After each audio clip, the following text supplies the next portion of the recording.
السلام علیکم برادرای عزیز، خوش آمدیم به کانال کلیپ پرو و همتون ما منت داریم برای دستگیری و گفتنی برادرای عزیز. لایک پد و پدیدی چرا فراموش نکنید، حتما فکر و اختلاف بنویسین.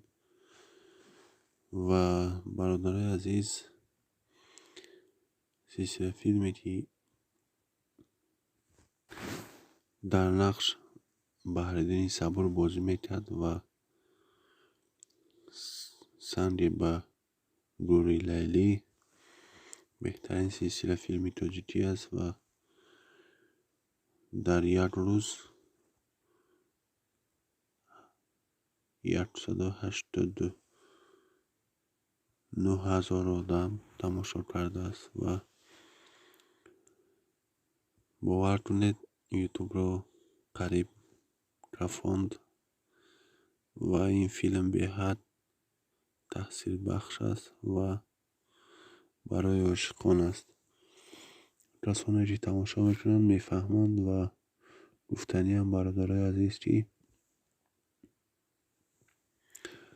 یکم سریعش برآمده است و همه منتظری دویم سریعش، یعنی که دویم قسمش، یکم قسمش برآمد و منتظری دویم قسمند و در همه کامنتاری ها دویمش کی میبراید و گفتنی هم برادرای عزیز، کسی که منتظری دویم قسمش است در کامنتاری می نویسد و فکرش را می نویسد فیلم چه خیلی بود و بچه بسیارتر مخول شده است، فکرش را در کامنتاری نویسد. برادرای عزیز، فکراتتون را بنویسین و لایک را بجقین. حتما فیلم میبراید. باقی سربلند و آباد باشید.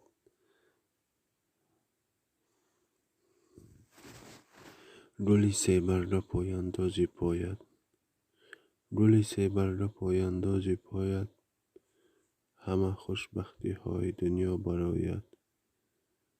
میخواهم بر تو عمری سعدیانه، میخواهم جان و دل را شادیانه، میخواهم جان و دل را شادیانه. سربلند و آباد باشید برادرای عزیز. دستگیری شما پیشروی ماست.